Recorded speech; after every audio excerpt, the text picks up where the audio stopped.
Selamat pagi sahabat KKS yang dikasihi Tuhan.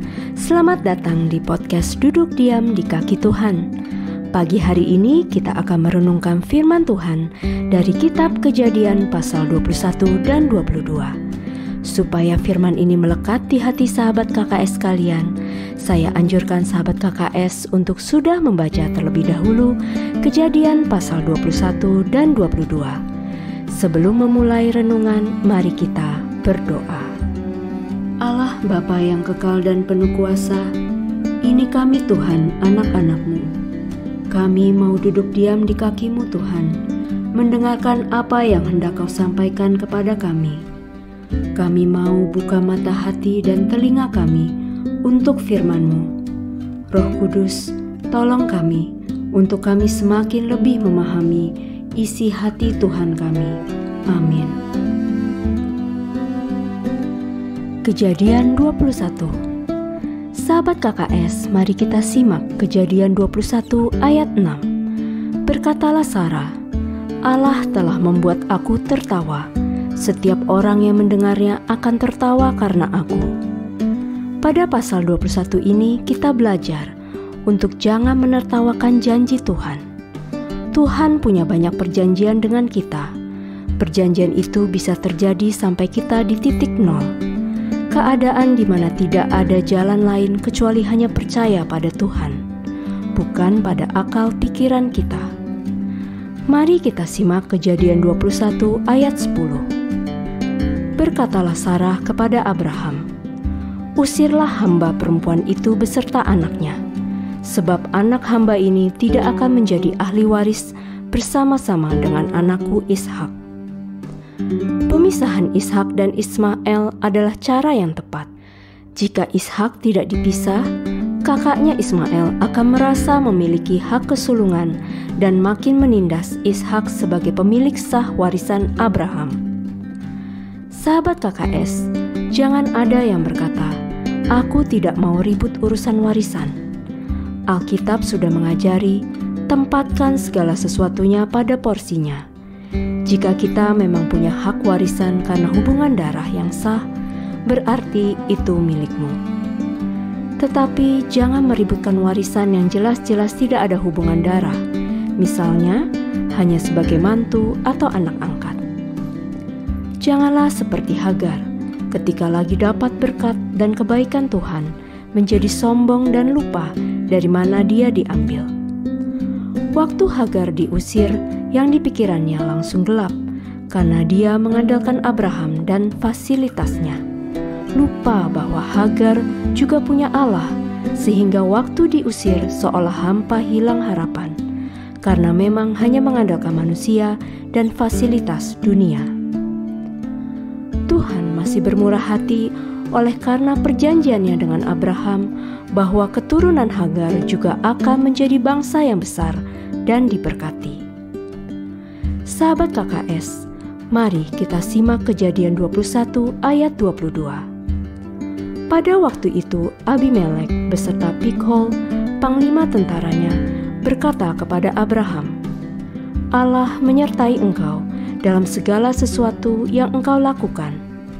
Mari menjadi seperti Abraham yang disegani banyak orang, karena Allah ada di pihak Abraham." Abimelek mengakui bahwa Abraham disertai Allah dalam segala hal yang dilakukan. Kejadian 22. Kejadian 22 ayat 2, 16-18. Firman-Nya, "Ambillah anakmu yang tunggal itu, yang engkau kasihi, yakni Ishak, pergilah ke tanah Moria dan persembahkanlah dia di sana sebagai korban bakaran pada salah satu gunung yang akan kukatakan kepadamu."